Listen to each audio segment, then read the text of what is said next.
IT에 있는 동료들한테 아직도 도대체 너는 왜 이러냐, 왜 갑자기 배신이냐, 거기서 왜 난데없이 IT 네이버를 창업했던 녀석이 왜 하다가 말이 안 되는 거라고 갑자기 반대 의사를 표시를 하는가에 대해서 그 IT 쪽에 있는 동료들이 굉장히 갑론을박이 심하고, 세상이 그렇게 가고 있는 거 맞고 그리도 가야죠. 지금 세상이 어느 시대인데 무슨 택시 번호판이 얼만데 네가 이걸 갖다가 무시를 하느냐, 이런 얘기를 하는 시대가 아니잖아요. 경쟁의 도태가 됐으면 도태도 돼야 되는 거고. 근데 여기도 문제가 있는 거예요.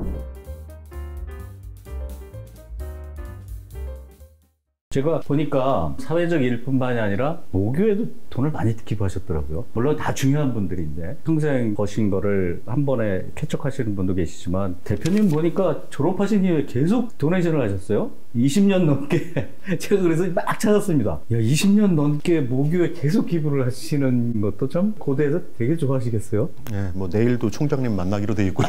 후배들 만나서 카운셀도 해주고 이러시던데. 네. 후배가 거의 산업은행 이사가 될 정도 나이가 됐고요. 2002년에 네이버가 상장이 됐습니다. 제가 처음에 이제 네이버 상장하면서 졸부가 된 거잖아요. 졸부가 됐어요. 20년 됐는데 그때 무슨 생각이 들었냐면, 저는 이제 아버지가 택시 운전사였기 때문에 대학 내내 아르바이트를 했습니다. 풀타임으로 했습니다. 그러니까 학기 중에는 4시간 넘게 했고 방학 때는 그냥 거의 12시간씩 그 아르바이트를 했거든요. 노태우 정권 때 200만 원 갑자기 아파트 이제 진다 그래가지고 노가다 잡부 일당이 8,000원이던 게 15,000원으로 갑자기 오를 때였어요. 사람이 필요하니까. 요새처럼 외국 노동자가 100만 명씩 이렇게 들어올 때도 아니기 때문에 단가 자체가 이제 오른 거죠. 그러다 보니까 대학교 다니던 애들도 가가지고 기술이 없어도 벽돌 날르고 시멘트 날르고 아주 단순한 그냥 뭐 반내루를 날른다든지 아니면 무슨 곤방 건축 용어 지금 막 하시는데 현장에 계신 분들 그 용어를 아직도 쓰세요. 그래서 아, 대표님이 현장에서 정말 근무하는 경력이 있으시구나, 이게. 제가 많이는 못했는데 그 돈이 워낙 좋았기 때문에 했었고요. 그래서 많이 했던 애들은 일본 밀항도 했었습니다. 후쿠오카까지 밀항 갔다가 3달 갔다가 오고 이제 그런 것도 했는데, 저는 이제 아버지가 너는 고대 경영대를 졸업을 해가지고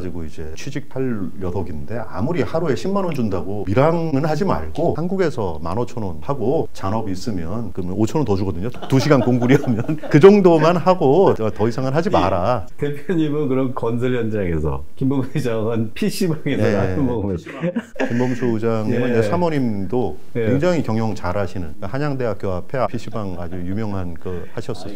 그냥 툭 던지신 얘기가 졸부라고 그러셔가지고, 졸부가 이렇게 좋은 일을 하시면 그 졸부가 아닐 수도 있죠. 저는 학교 다닐 때 무슨 생각이 들었냐면, 장학금이 없었어요. 저희 집은 도시빈민이었잖아요. 저희 아버지가 택시 운전을 했으니까. 근데 지금처럼 무슨 국가장학금 제도가 있는 것도 아니고, 뭐 10분위 나눠가지고 하위 30%는 뭐 나라에서 뭐 장학금을 준다든지 이런 것도 없었고, 그다음에 지금은 제가 이제 재단을 하다 보니까 장학재단 분들을 많이 만나는데, 우리나라 장학재단이 이제 1000개가 넘어요. 장학재단 입장에서는 또 거꾸로 장학금을 지급을 할 만한 학생 찾기가 또 쉽지가 않아. 그래도 어느 정도 성적도 좀 좋아야 되고 집은 어려워야 되고, 그런 또 학생을 찾는 것도 굉장히 어려울 정도로 우리나라가 이제 많이 좋아졌습니다. 요즘 청년들은 웃기지 마 이러겠지만 그 30년 전에 대학교 다닐 때 하고 보면은 진짜 완전히 극과 극인 거죠. 그때는 국가장학금 제로, 뭐 장학재단에서 못 산다고, 집안 어렵다고 그런 거 없죠. 저도 20년 전에 이제 졸부가 됐을 때 30대 중반이었으니까 건방지게 이제 학교에 제 이름으로 장학기금 만들기는 좀 그래서 제 어머니 이름으로 이제 장학기금을 만들었어요. 그런 다음에 조건이 딱 2개였습니다. 3.2 이상 기본을 해라. 왜냐하면 제가 3.2였어요. 야, 내가 1년 내내 알바하면서도 해보니까 3.2는 나오더라. 그 다음에 소득 분위가 하위 30%인 경우에 장학금을 주는데, 만약에 장학금을 국가에서 받거나 어디서 하면 이 친구한테 이제 어떻게 해주냐면, 그냥 800만 원을 한 학기를 주고서 그냥 어학연수를 갔다 와라. 일본에 어학연수를 간다 그러면은 거기 가는 뭐 비행기값, 체류비, 거기 학원에 내야 되는 돈 하면은 대충 중국 어원대학이나 일본 문화복장 그 학원 같은 경우에 방학 양쪽 끼고 한 학기만 휴학을 해가지고 한 9개월 정도를 할 수가 있거든요. 그럼 평소에 일본어를 만약에 자기가 학원 다니면서 기본적인 거라도 만약에 한 6개월 정도 하고서 현지에 가가지고 9개월을 만약에 일본어를 정말 열심히 공부를 하면 생각보다는 굉장히 성적이 잘 나오더라고요. 그냥 돈을 주는 거보다는 그렇게 목적성 장학금이 훨씬 더 효과가 좋거든요. 어려운 친구들은 알바를 해야 되는데 갈 수가 없잖아요, 어학연수를. 그런데 이제 제가 그게 한이 됐던 거죠. 학교 다닐 때 그런 걸 못 해봤으니까. 요거 800을 줄 테니까 네. 이걸 갖고서 알바 안 해도 어학연수를 한 9개월 정도를 할 수 있겠지 하고서 이제 준 건데 그게 20년이 된 거예요. 야, 좋은 네, 네. 제도인데요. 네, 그러다 보니까 이제 그게 누적이 돼서 제 모교에 22억 했는데 다 그건 아니었는데 그래도 그거에 의해서 이제 계보가 생겼습니다. 근데 이게 이제 뭐예요? 스콜라파가 하나 뭔가 생기겠는데. 뭐 하나 생기는 거죠. 근데 진짜 열심히 해요. 공부. 왜냐하면 8학기 중에 집들이 다 어려운 친구들이기 때문에 정말 이런 기회가 없는 거지. 자기 인생에서. 그러니까 막 가기 전에 막 일본어 학원 뭐 파고다 뭐 시사 일본어 학원 뭐 열심히 다녀가지고 뭐 내가 보기에는 뭐 일본어 잘해. 그러고서 9개월을 갔다가 오면은 어느 정도가 되냐면은 대기업에서 주재원으로 내보낼 수 있는 수준까지 되더라고요. 그 친구들이 성적 또 가기도 하고 절박하기도 하고 그런 기회가 또 인생에 한번 주어지기 어려우니까 정말 열심히 하기도 하고 효과가 너무 좋아서 이거는 그냥 계속 하자. 그래가지고 지금 20년 된 거예요. 돈은 계속 나가고. 그래도 대표님 얼굴이 지금 말씀하시는 막 신났어요. 저는 아무튼 2.0 이상이면 장학회 때 받으실 수 있도록 노력하겠습니다. 뭐 제 기준이 2.0인 거는 말씀을 안 드렸어요. 교수님들이 2.0인 경우는 없더라고요. 저희 때는 말씀하신 대로 정말 장학금도 없고 점도 짜고 아마 대표님도 비슷하신 세대인데 또 다른 얘기를 제가 하나 좀 여쭙겠습니다. 전에 타다 사건이 뭐 불편하시면 말씀 안 하셔도 됩니다. 타다 사건 있을 때 아주 장문의 글을 이렇게 올리셨는데 굉장히 격하게 표현을 하셨어요. 그래서 혁신이라고 하는 게 과연 이런 거냐. 그리고 이렇게 어려운 사람들을 통해서 날로 먹으려고 하는 거냐. 저는 이게 대표님께서 생각하시는 혁신과 기업들에 대한 어떤 기본적인 자세 뭐 이런 것을 쭉 얘기를 하셨는데 얼마 전에 소카가 이제 상장을 하고 물론 이제 기대치에 못 미쳐서 가격이 좀 떨어지긴 했습니다만 그때 당시만 해도 막 사람들이 혁신이다라고 하는 이게 혁신이 아니고 정말 플랫폼 노동자가 만드는 거야 이렇게 얘기가 됐는데 대표님 생각은 아직까지 어떤 생각을 유지하고 계신지 좀. 그러니까 아마 이제 제일 아마 오해를 많이 받았고 IT에 있는 동료들한테 아직도 도대체 너는 왜 이러냐, 왜 갑자기 뭐 배신이냐, 그렇죠. 이제 이런 그 얘기를 아직도 많이 듣고 있는 건데요. 다르게 생각하시는 분은 제가 인정을 하고요. 저는 그냥 명확합니다. 제 생각은 뭐냐면 뭐 꼭 이렇게 생각 안 하셔도 되는데 이제 세상이 자율주행의 시대예요. 우버를 넘어서 테슬라가 추구하고 있는 게 뭐냐면 당신 내 차 사가지고 운영하면서 노는 시간에는 그거 일종의 자율주행 택시로 제공을 하면 수입이 엄청나게 생길 거고 그러면 애플처럼 7대3으로 뭐 나눠 먹자. 근데 그 계산을 해보니까 그 테슬라도 수입이 있을 거다라고 하는 그 정도의 세계로 가고 있는 거거든요, 이제.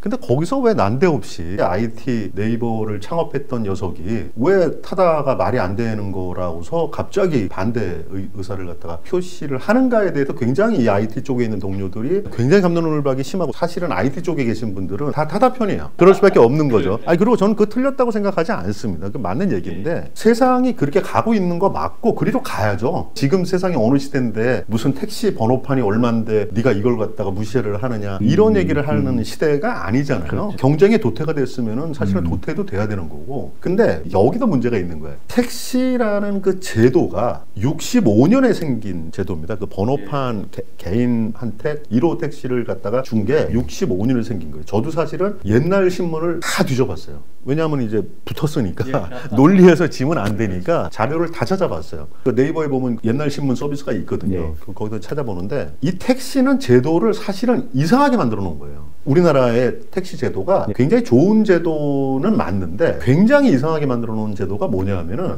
총량제를 하고 있습니다. 지금 만약에 내가 약대를 나와서 면허를 시험을 봐가지고 받았으면 내가 그냥 약국을 열 수 있어야 되는 거죠. 의대를 나와서 의사 면허를 땄으면 내가 병원을 열 수 있어야 되는 거잖아요. 근데 택시는 어떻게 돼 있냐면 내가 택시 면허를 따고 그러니까 면허를 따야 돼요. 그리고서 내가 택시를 갖다가 하려면 기존의 택시 번호판을 사야지 할 수가 있게 돼 있어요. 이게 되게 어이가 없는 거예요. 뭐냐면은 내가 약국을 해야 되는데 아니 내가 약국을 해서 경쟁을 해가지고 최고의 서비스를 제공하는 사람이 그냥 비즈니스가 잘 되고 뭐 농땡이 부리고 뭐 이런 사람은 뭐 망할 수도 있는 거죠. 근데 그게 아니고 내가 어느 지역에 약국을 열려면 그 지역에 있는 기존의 약국 어딘가 문을 닫고 그 약국 그 간판을 내가 사야지 그 약국을 열 수 있게 기존의 제도가 되어 있는 게 문제인 거예요. 근데 이거를 이해를 잘 못 하시더라고. 여기를 이해를 못하면 얘기가 백날 해봐야 이 소용이 없는 거예요. 왜 그런 제도가 생겼느냐? 공무원들도 굉장히 반대를 했다 그러더라고요. 옛날 공무원. 근데 이거를 어떻게 보면 쉽게 자산화를 한 거야. 정부에서. 그걸 제한을 해서 가치가 생기잖아요. 그랬을 때 무슨 일을 벌였냐면 대도 조세영 씨인가요? 그분이 82년에 남양주시에서 시민들 제보에 의해 가지고 검거가 됐습니다. 근데 그때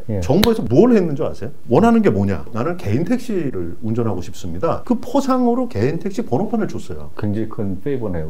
아니, 생각을 한번 해보십시오. 정부가 포상금을 주면 되는 건데 그 돈을 아끼고 그 번호판을 준 거예요. 제 아버지, 저 친구분 말씀을 드리면 저희 아버지는 운전을 평생 하셨으니까 치안본부에서 퇴직하실 때 번호판 받고 나왔습니다. 그게 하나의 굉장히 큰 재산이죠. 그러면 그 받고 나왔어요. 그래서 저희 아버지 친구분은 퇴직하시기 6개월 전부터 운전도 안 했어요. 왜냐하면 사고를 내면 못 받으니까. 무사고라는 그 기준이 굉장히 엄격했기 때문에. 근데 그거가 그때 당시에는 효율적인 제도였어요. 왜냐하면 총알 택시가 날아다닐 때였거든요. 근데 무사고를 5년을 하고 택시 면허 시험을 갖다가 합격을 하고 국가에서 원하는 방향으로 사고를 안 치면 당신이 이런 거를 할 수 있는 기회를 줄 테니 안전운전을 해라 라는 국가의 목적을 달성하는 용으로도 쓴 거예요. 국가에서 포상을 주거나 군 수송하시던 분들 퇴직할 때 주거나 일반 운전기사들이 음주운전 안 하고 사고 치지 않으면 그 중에서 뽑아가지고 주는 용으로 그걸 쓴 거란 말이죠. 택시 번호판을 가지고 사람들에게 열망을 올려서 보상의 기준으로 주거나 이제 가치를 매겼다는. 나라가 그걸 판 건 아니니까 나쁜 데 쓴 건 아니고 이걸 갖고서 국가나 사회가 원하는 목적을 달성을 한 거예요. 65년부터 나눠준 그 개인 택시 번호판을 그분이 운전을 다 하다가 만약에 나 이제 운전 안 할래 그러면 그냥 일본처럼 소멸이 되게 만들어 놨으면 아무 문제가 없는 거죠. 왜냐하면은 내가 평생 치안본부에서 버스 운전을 갖다가 했는데 나올 때 퇴직금도 별로 없고 사실은 그때 당시에.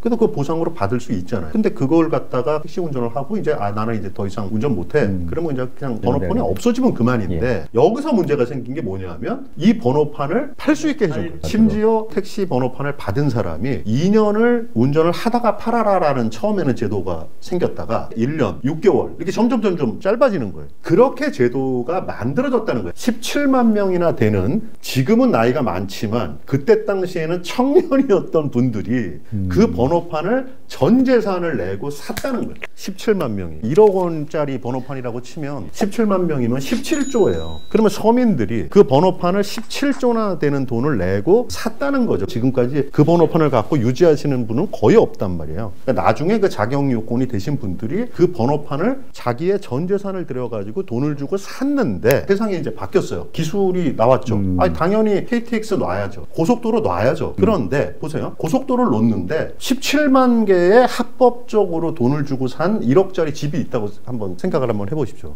이제는 세상이 바뀌었어. KTX 놔야지. 근데 아니 나는 이거를 합법적으로 1억을 주고 산 건데 정부가 제도를 그렇게 만들어 놔서 뒷문으로 산 게 아니거든요. 자격 요건도 갖추기 위해서 되게 열심히 노력을 하고 정말 열심히 모아가지고 그걸 샀는데 갑자기 이제는 세상이 이렇게 바뀌었으니까 무인화든 타다든 일로 가야 되는 거 아니냐. 기존에 17만 명의 17조는 그거 다 서민이지 누가 돈 많은 사람이 운전을 하고 있습니까? 지금 도대체 어느 세상인데 무슨 택시 번호판 타령이야. 그 사회에서는 요구를 그렇게 할 수 있는 거야. 근데 정부에서 그러면 안 되는 거죠. 사회에서는 우버 하면 좋은 거잖아요. 그거가 잘못됐다는 건 아니죠. 국민들이 그런 교통 서비스를 원하는 거는 너무나 당연한 거죠. 근데 문제는 정부가 그동안 유지했던 제도 때문에 국민들이 17조를 쓰셨는데 이제는 모르겠습니다. 그러면 안 된다는 얘기예요. 근데 이걸 갖고서 창업자 녀석이 왜 저런 소리를 하냐. 저 시대에 덜 떨어진 놈이다. 자기 아버지가 택시 운전했다고 자기 거에 대해서는 저렇게 얘기를 하냐. 이런 식으로 다 생각을 하더라고요. 그러니까 저는 대표님이 타다에 대한 이야기가 아니라 사실은 그런 정책과 원칙이 무너지는 거에 대한 이야기를 하신 거잖아요. 과거에서부터 합법적으로 해왔던 분들에 대한 어떤 원칙과 규정과 무너져서 갑자기 하루아침에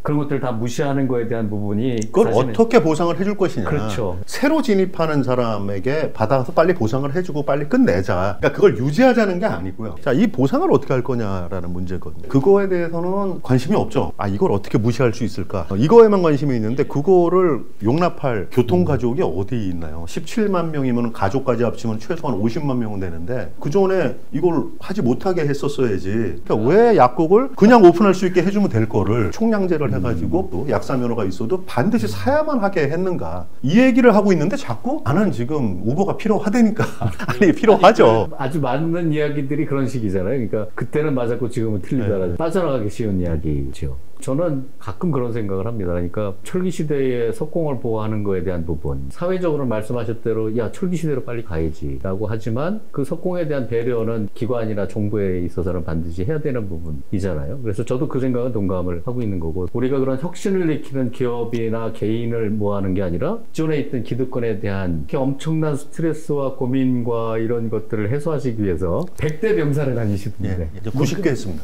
아직 10개가 남으셨어요? 예. 꽤 오래전부터 뵌 것 같은데. 2년 반 됐는데 뭐 예. 매주 갈 수는 없으니까 하나씩 하다 보니까 이제 90개 했고 이제 10개 남았는데 금년에 끝날 것 같습니다. 예. 아, 그렇죠. 올해가 지금 이제 9월 들어가기 시작하면 그 가장 좋을 때 나머지 10개 산을 다니시는 언제 한번 제가 쫓아가고 싶어도 체력이 안 될 것 같아서 감히 오늘 제가 우리 존경하는 김정호 대표님 모시고 말씀을 나눈 것만 해도 저는 너무 기운을 많이 받았고요. 그리고 이걸 보고 계시는 모든 분들도 아마 너무도 좋은 기운을 받으셨을 것 같거든요. 우리가 이상한 변호사 우영우 때문에 사회에서 사실 약간씩 인식이 있다가 대표님이 베어베터라고 하는 회사가 10주년이 된 기점을 해서 제가 모셨는데 오늘 제가 너무 배운 게 많고요. 어떤 때는 막 얼굴에 열이 나셨다가 어떤 때는 행복하셨다가 정말 10년 동안의 오랜 고생과 환희와 이런 것도 제가 한꺼번에 느껴지는 시간이었고요. 오늘 이런 말씀을 정말 다시 한번 또 10년 후에도 또 나눌 수 있는 그런 기회를 또 주시면 너무 감사하겠습니다. 브라이언 재단과 베어베트의 정말 영원한 발전을 기원하고요. 혹시 남기고 싶은 말씀이라도 있으면 우리 이런 사회에 대한 뭐 어떤 경각도 좋고 부탁도 좋고 저는 많은 기업들이 좀 베어베트와 같이 일을 좀 했으면 좋겠습니다. 남길 말은 없고요. 그냥 행동을 똑바로 해서 그게 뭐 몇십 년 이렇게 쌓이면 뭐 인정을 받겠죠. 그거밖에 없습니다. 소박하십니다. 저희 업계에서는 외모도 받쳐주시고 목소리도 좋고 겸손하기까지 하면 재수없다고 그러는데 제가 그런 말씀 아무튼 못 드리지만 아무튼 너무 감사합니다. 오늘 이렇게 뵙게 돼서 너무 영광이고요. 오랜 시간 수고하셨습니다. 감사합니다.